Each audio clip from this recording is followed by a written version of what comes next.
In times of darkness, in times of fear, choose to hope. That's one of the lines from the Marty Haugen song.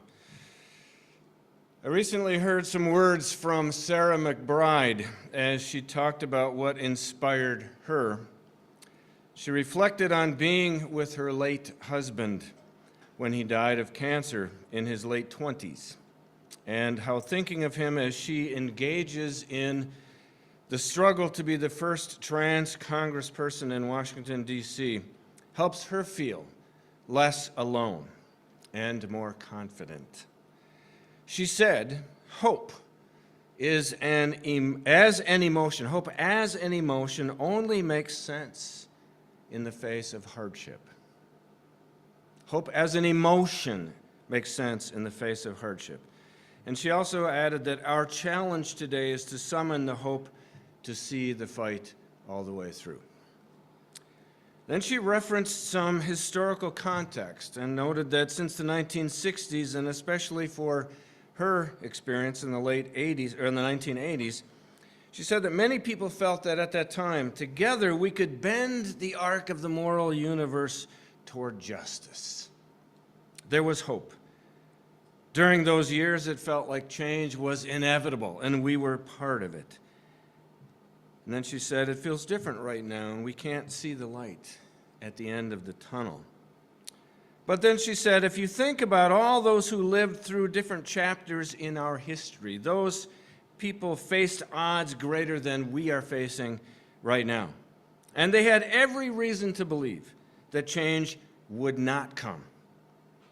Enslaved people in the 1850s had no reason to believe an Emancipation Proclamation was on the horizon. Unemployed workers during the days of the Great Depression had never heard of a New Deal. Patrons of the Stonewall Inn, the site of the riots in 1969, which led to the LGBTQ rights in the United States, those people never knew of a country where they could live openly and authentically as themselves. And yet they persevered. They summoned their hope. They summoned their hope, and they changed the world. So acknowledging that it's very hard for some people right now to muster that kind of hope, McBride said that hope is not always an organic emotion. Sometimes we have to consciously find it, and we have to summon it. We got to call it in. We got to go into the light, in other words. We got to go toward that light, toward that hope.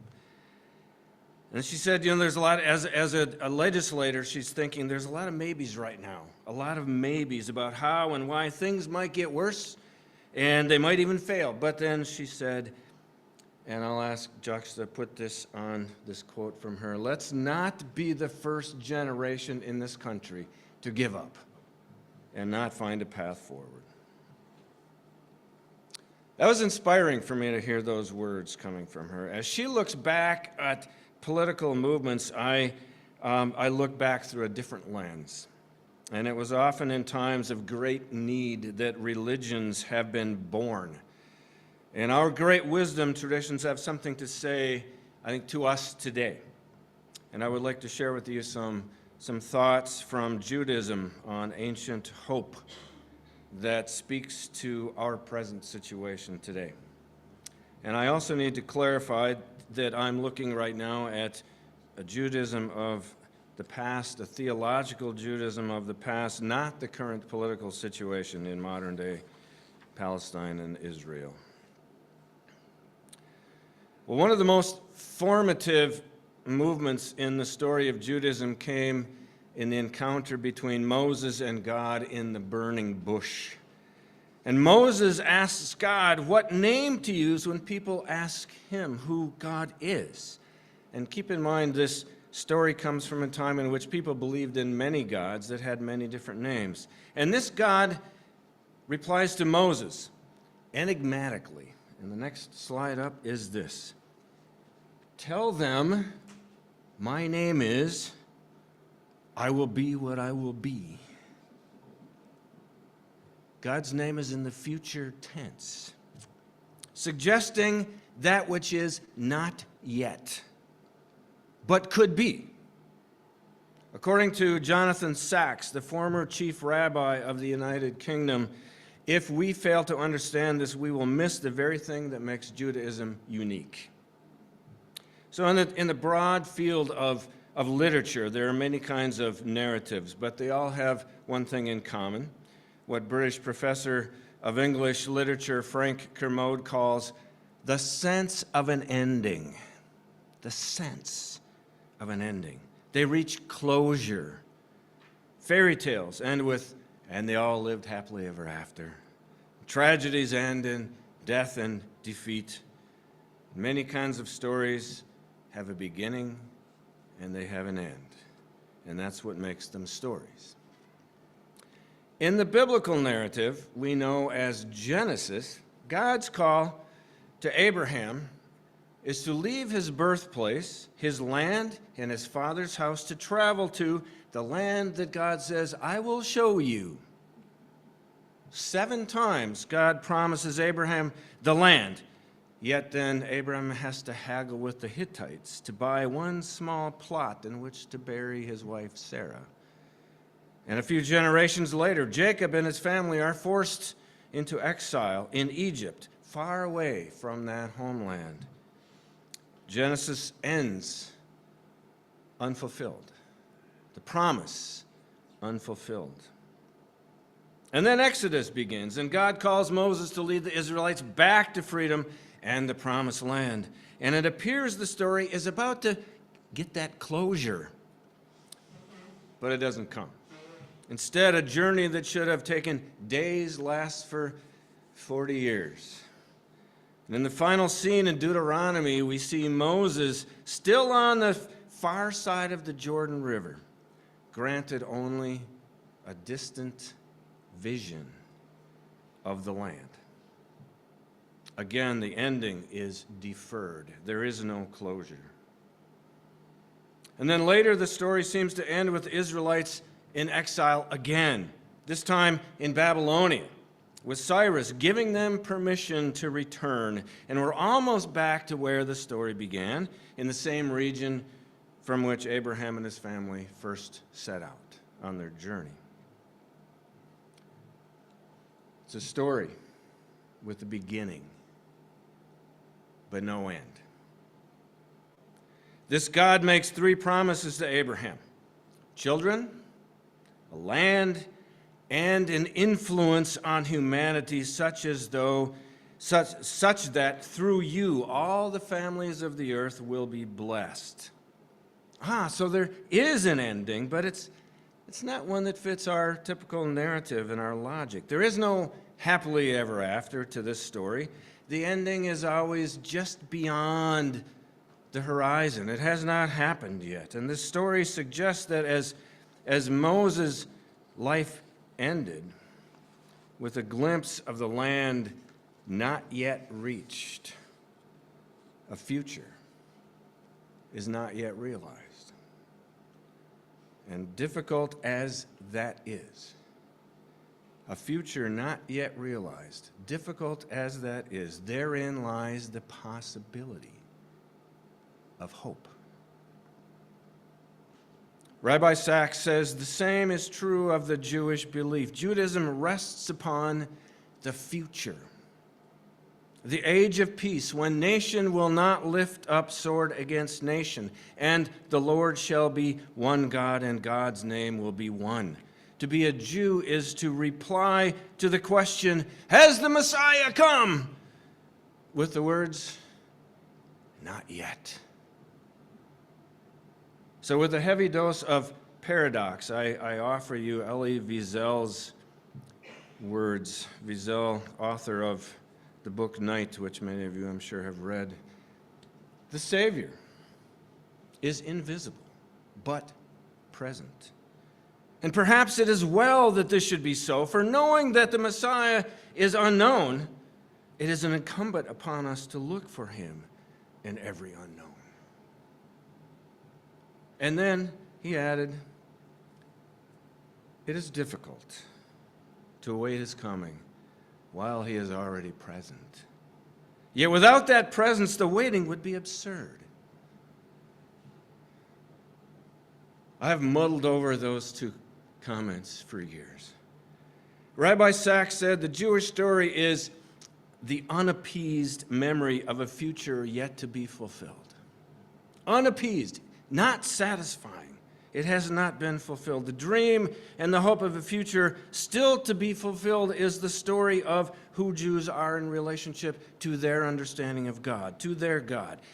I ask us this: what might that tell us about what we can learn about hope today? At the heart of Judaism is a belief in human freedom. We are what we choose to be. And society is what we choose to make it. The future is open. There is nothing inevitable in the affairs of humankind. This is their belief. You could argue with me about that, you could argue with them about that, but I think there's a beauty in this understanding. Many of the ancients believed that human destiny lies in the stars somewhere. The ancient Greeks believed in fate. The future is determined by the past. The philosopher Spinoza argued that our lives are governed by natural necessity. Karl Marx claimed that history was determined by economic interests. Freud held that human behavior was shaped by unconscious drives. And Darwinians argue that we are governed by genetic codes hardwired into our brains. And in all these theories, freedom is an illusion. In Judaism, the scene is set in the opening chapters of the Bible in which God is seen as beyond human nature, creating the world by a free act of will. And by creating human beings, as it says, in God's image, God then bestowed something of that freedom on us. Human beings are capable of being creative. And the biblical narrative, beginning in Genesis, is the ongoing drama of human freedom. Sometimes it's a sad, tragic story. In the first chapters, Adam and Eve, and then Cain, abuse their freedom. Then that's repeated in a global scale by the generation of the flood and the builders of the city of Babel. And people use their freedom to transgress the boundaries that are between us, and they deprive others of their freedom. And so a new beginning becomes necessary. And Abraham then is told to leave land, birthplace, and ancestors' home, leave it all, begin a new covenant with God in life that is completely shed of security. The rest of the story is about that covenant relationship as it affects the individuals in the story, the families, the life of the nation internally, and then that nation as it interacts with other nations. It's a very wide, huge story. And quite different from other religions, the Jewish story of a journey toward a responsible freedom is still unfinished. And I might add, it is being tested mightily today. Now, in many religions, there is a depth of understanding that is communicated through the uniqueness of language. In the Jewish story, the Hebrew story, God creates the world with words, with certain understandings and meanings. The first word God speaks to bring forth creation, Yahi, let there be, is future tense. Is that significant, I wonder? What does that mean, that the first words that God speaks are in the future tense? Human beings are perhaps unique, I don't really know for sure, in our ability to use the future tense. Think about that. What does that mean? We can imagine the world other than it currently is. And we are capable of freedom. The longing to be free means the future is open, but it also means it's dependent on us. We can know the beginning of our story, but we cannot know the end. That is why, as God is about to take the Israelites from slavery to freedom, God says to Moses, "My name is, I will be what I will be." Judaism is faith in the future tense. There is hope that we can become what we believe. There is hope we can become what we believe. Since they became a people, Jews believed in freedom. There is no evil decree that cannot be averted. While Greeks gave the world the concept of tragedy, Jews gave us the idea of hope. The whole of Judaism is a set of laws and narratives designed to create in people and in families and in communities and a nation habits that defeat despair. Doesn't seem true today from what we know is going on, but habits that defeat despair is written in the DNA of the Jewish people. What Judaism has offered is the voice of hope in the conversation of humankind, if and as we live in relationship to that which we call God. And though the details are politically complicated today, as they have always been, philosophers and thinkers within this ancient religion remind themselves that to be a Jew is to be an agent of hope in a world that is threatened by despair. And the rituals, the mitzvah, the good deeds that Jews are reminded to do, the laws that teach us how to live, are protests against escapism or resignation or the blind acceptance of fate. It's all written in the stars. The wisdom found within Judaism is a sustained struggle against the world that is, in the name of the world that could be and should be, but is not yet. The rest is up to us, together, to hope and to work toward hope's fulfillment. So hope is like a seed waiting for the right time to emerge. Nurturing that seed today is perhaps more possible for us by looking back in time as we hope for a reality that is yet to be. Two stories from within Judaism can give us a place to start. This first one is again from Elie Wiesel from his book, A Jew Today. The stories that I most like to tell are the ones I heard from my grandfather. I owe him my love of tradition, my passion for the Jewish people and its unfortunate children, and he who never read a novel is a presence in my novels. My old men often bear his features. They sing the way that he did, and like him, disarm melancholy with the magic of words. When I knew him, his children were dispersed throughout Europe, separated by changing whimsical borders, constantly faced with varying ordeals. And they all needed him. They all needed his help. And somehow he always succeeded in satisfying all their requests. I remember his favorite saying, "He who has given life will also provide sustenance." His faith in God was unshaken and unshakable. Well, one Friday night at the table, my father and he began discussing current events. Things were going badly. The fascists had taken over Budapest.